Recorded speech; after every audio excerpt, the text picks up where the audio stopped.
रोज की दो चाय मैं और दही बनाए। हेलो दोस्तों, तो कैसे हैं आप सब। आज हम करने वाले हैं सारंगी पाठ 1 एनसीईआरटी का इकाई 3 हमारा खान पान का पाठ 11 फूली रोटी। जी हाँ, तो इस पाठ को निकालने के लिए आपको खोलनी है पृष्ठ संख्या 70। फूली रोटी। जमाल की माँ रसोई में खाना बना रही थी। जमाल माँ को देख रहा था। जमाल का मित्र जय बर्तनों के साथ खेल रहा था। जैसे कि आप देख रहे हैं, ये रही जमाल की माँ जो रोटी बना रही है। ये है जय, जमाल का दोस्त, जो बर्तनों के साथ खेल रहा है। और ये है जमाल, जो अपनी माँ को रोटी बनाते हुए देख रहा है। माँ रोटी बना रही थी, जमाल भी रोटी बनाना चाहता था। उसने माँ से आटा मांगा। माँ ने उसे छोटी सी लोई दे दी। अब लोई क्या होता है? जब हम आटे को गोल करके रखते हैं ताकि हम एक छोटा सा जब टुकड़ा निकाल लेते हैं उसे गोल करके ताकि हम उसकी रोटी बना सके, उसे हम लोई कहते हैं। तो एक लोई माँ ने जमाल को भी दे दी। जमाल रोटी बेलने लगा। उसने रोटी पर सूखा आटा लगाया। जमाल से रोटी नहीं बन रही थी। रोटी गोल करने के लिए जय ने जमाल को कटोरी दी। अब कटोरी से क्या होगा? जमाल ने कटोरी रोटी पर रखकर घुमा दी। रोटी गोल हो गई। माँ ने जमाल की रोटी सेक दी। जमाल की रोटी खूब फूली। जमाल और जय खुशी से रोटी खाने लगे। अब बातचीत के लिए जमाल ने माँ से लोई मांगने के बाद क्या क्या किया? उसने उस लोई को बेलना शुरू किया। जब रोटी नहीं बनी तो जय ने उसे कटोरी दी। कटोरी रखकर उसने उसे गोल काट दिया। उसके बाद उसको उन्होंने सेका, रोटी बनाई और खा ली। आप रोटी को गोल बनाने के लिए क्या करेंगे? मैं रोटी को गोल बनाने के लिए पहले तो एक गोल लोई लूंगी, उसके बाद उसमें थोड़ा सा सूखा आटा लगा के उसे अच्छे से बेलूंगी। और अगर तब भी ना हो तो मैं एक चाकू से गोल काट दूंगी। फूली रोटी की जगह पर यदि ये कहानी आपको फूली पूरी के लिए बतानी हो तो आप कैसे बताएंगे? छोटे समूह में चर्चा कर कीजिए और अपनी कक्षा में सुनाइए। तो जल्दी से बताइए मुझे भी कि अगर फूली पूरी पर यह कहानी होती तो आप क्या कहते? आनंदमयी कविता। शिक्षक की सहायता से कविता गाने और पढ़ने का आनंद लीजिए। रोटी अगर गोल ना बने। तो अब ये है कविता जो लिखी है मनोज कुमार झा जी ने। और ये किस पर है? रोटी अगर गोल ना बने। रोटी अगर गोल ना बने, बन जाए कहीं का नक्शा। नक्शे को फिर कैसे तपाऊं? नक्शे को फिर कैसे पकाऊं? तो फिर इसका क्या करूं? गोल बना लूं पृथ्वी जैसी, या उस देश को डाक से भेजूं? बन गया है जहां का नक्शा। तो रोटी बनाना इतना आसान काम नहीं है। तो जल्दी से जाइए अपने रसोई घर में अपनी माँ के साथ और एक तो रोटी बेलने की कोशिश आप भी करिए। प्रश्नों और उनके उत्तरों को रेखा खींचकर जोड़िए। तो यहाँ पर लिखे हैं प्रश्न और यहाँ लिखी हैं उनके उत्तर, तो उन्हें रेखा खींचकर जोड़ना है। रोटी कैसी बनी? रोटी गोल बनी, गोल। जी हाँ, गोल। फिर जय ने जमाल को क्या दिया? जय ने जमाल को कटोरी दी। जय ने जमाल को कटोरी दी। माँ ने जमाल को क्या दिया? माँ ने जमाल को लोई दी। क्या दी? लोई, आटे की लोई। और अंत में रोटी किसने सीखी? क्या जमाल और जय ने? जी नहीं, अभी वह बेहद छोटे हैं ये काम करने के लिए। तो इसीलिए किसने सीखी? इसीलिए रोटी माँ ने सेकी। बंद रहेगा।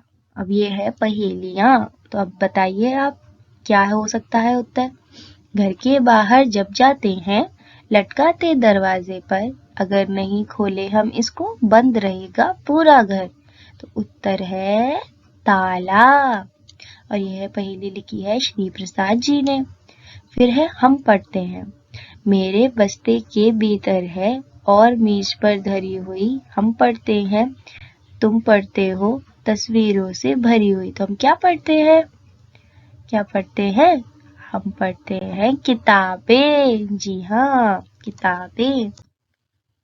अब नीचे दिए गए शब्दों जैसे और शब्द बताइए, उन्हें लिखने का प्रयत्न कीजिए और पढ़कर सुनाइए। तो रोटी जैसा कौन से शब्द हुए?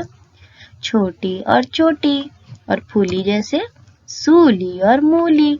अब एक एक शब्द आप भी बनाइए। आपने जो नए शब्द बनाए हैं उन पर एक एक वाक्य बनाइए। तो मैंने एक वाक्य बनाया है छोटी पर, जो कि है मेरी एक छोटी बहन है। और एक वाक्य बनाया मैंने मूली पर, जो कि है मुझे मूली का अचार चाहिए। एक सी ध्वनि से आरंभ होने वाले शब्दों को पहचान कर घेरा लगाइए। तो हर हमें पंक्ति पर जाना है और जो भी शब्द एक जैसे हैं उन्हें घेरा लगाना है। तो पहले है जय, जमाल, बुलबुल और जीत। तो कौन से 3 शब्द एक जैसे हैं? जय, जमाल और जीत। ये तीनों ही शब्द ज से शुरू हो रहे हैं। शरबत, शीला, वीर, शेर। तो इसमें कौन सा अलग है? वीर। तो हम इस पर गोला नहीं लगाएंगे। तो सबसे पहले है शरबत, शीला और आखिर में शेर। वीर जो है वह व से आरंभ हो रहा है। फिर है डमरू, थैला, डफली, डोर। तो इसमें थैला अलग है, तो डमरू पर गोला लगाते हैं, डफली पे गोला लगाते हैं और डोर पे भी गोला लगाते हैं। फिर याद, यमुना, मछली, यशोदा। तो मछली म से आरंभ हो रही है, जो कि अलग है। याद, यमुना और यशोदा य से आरंभ हो रहे हैं, तो इन तीनों पर लगेगा गोला। फिर अलग ध्वनि से अंत होने वाले शब्दों को पहचान कर लिखिए। तो रोटी, छोटी, चोटी, गोल। तो यह तीनों ही शब्द टी से खत्म हो रहे हैं, जबकि गोल बिल्कुल ही अलग है क्योंकि वो ल से खत्म हो रहा है। फिर है हमारा जय, लय, भय और सांप। यहाँ पे भी सांप जो है वह अलग है। तो चलिए इनको लिख लेते हैं, गोल और सांप। इस कहानी में जय और जमाल है। ऐसे और शब्द और नाम बताइए जिसमें ज अक्षर हो। तो मैंने लिखा है जसवंत, जया और जॉन। अब झटपट कहिए, कच्चा पापड़, पक्का पापड़, कच्चा पापड़, पक्का पापड़, कच्चा पापड़, पक्का पापड़। अब इस तरीके से आप भी कहिए झटपट। भालू को आलू भाया, भाया भालू को आलू, भालू को आलू भाया, भाया भालू को आलू, भालू को आलू भाया, भाया भालू को आलू। अब देखिए और लिखिए, झ, ख, ड़ और ऊ की पहचान कीजिए और अक्षर लिखिए। तो ये है झ से झूला, ये है ख से खप्पर, ये है ख से खिलौने, ये है पेड़ जिसमें ड़ आता है, ड़। और ये क्या है? ऊ से ऊंट। जी हाँ। बढ़ते हैं आगे। दिए गए अक्षरों को खोजिए और घेरा लगाइए। तो हमें यहाँ पे प ढूंढना है। ये म है, ये प है। जी हाँ, ये प है। इस पर गोला लगाते हैं। फिर ये न है, फिर देखिए प आ गया ना, तो फिर से गोला लगाते हैं। और फिर है हमारा ह और फ।